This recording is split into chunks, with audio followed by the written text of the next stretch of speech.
And joining us right here on the couch are actors Jude Chukwuka and Kevin T. Solomon. They're both featured in one of the most watched top 10 movies currently showing on Netflix right now, The Origin, Madam Koikoi. Good morning. Good morning. Good morning. Good morning. How are you both doing? Great for me. Great. So, going through Kevin T's Instagram page yesterday, you had so much fun on that set of Madam Koikoi.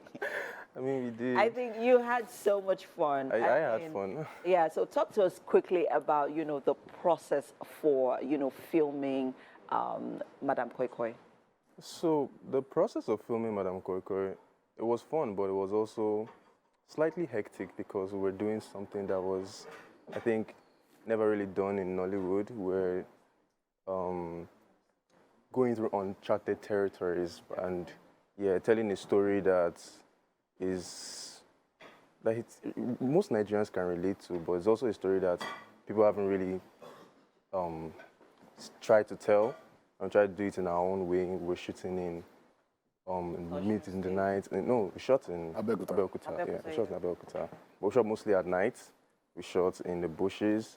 But for we, the younger cast, we were just excited to be doing something that really delved more in the lives of younger characters, because we don't really see that in Nollywood. So it was really refreshing to see a story that had a lot of secondary school characters in it. Yeah, so talking about that, it's interesting that you had mentioned that, because there was a conversation online. I'm coming to you, Jude.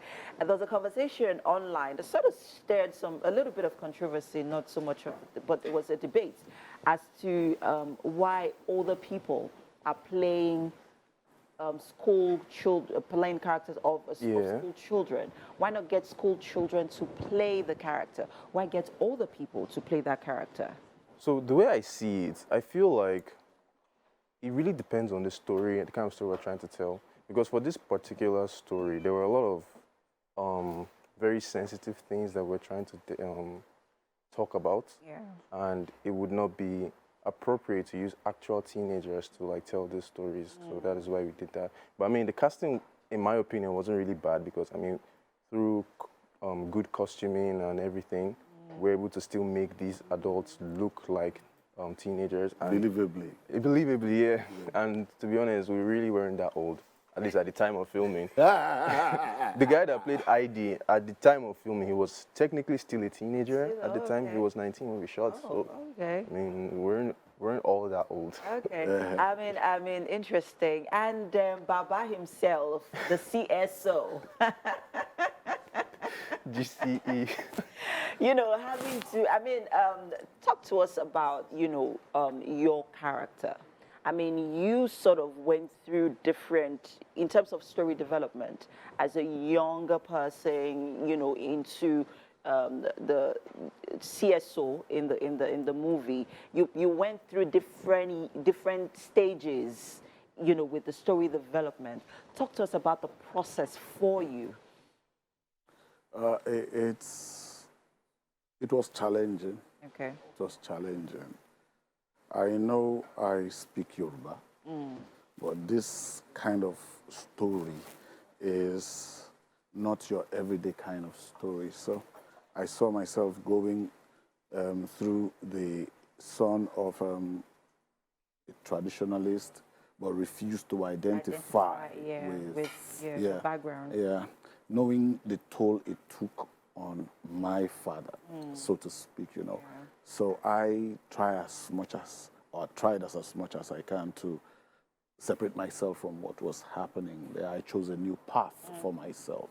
Instead of going after my father, I decided to get my GEC and my certificate.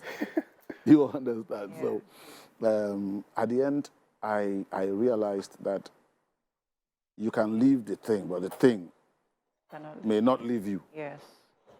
So at the end, it showed that as much as I did not want to identify with it, I still kept relationship with those who were involved. Yeah. That was why I got Ifajimi to do all of those things. Yeah. You know,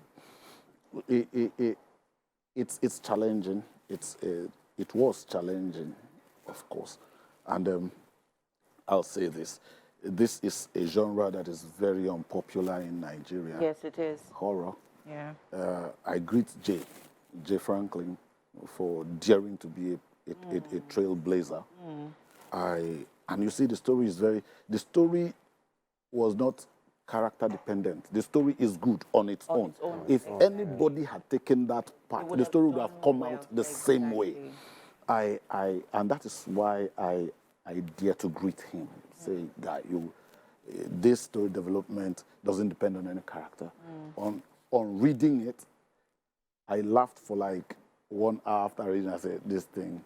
Jay is an iconoclast. He just wants to see whether this thing will sell. But his conviction about the success of the project was also part of what made me commit about this thing. I believe nobody don't do him before. You know, Jay Franklin, he's a very simple talker. He will the only way you can misunderstand Jay Franklin is either you are stupid or you are dead. Yeah. You understand.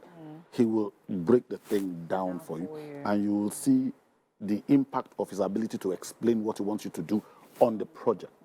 You understand. He's never in a hurry to achieve. If you don't get it right, he will explain to you until you get what he wants. So this movie actually encapsulated both generations. Like there was the two generations. There was the younger generation and there was the older generation with Ireti Doyle, you, Choma Chukwuka, Ifajimi, you know, veterans in the industry. And there's been that debates or subtle, you know, conversations on, you know, not only that, no, the younger generations, you know, we don't want to have anything to do with the older generations. There's a way they do their own thing. But here's a movie that brought these two generations together. You have been in the industry for, you know, almost more than a decade now. How was that experience for you? It was it is consistent with my brand.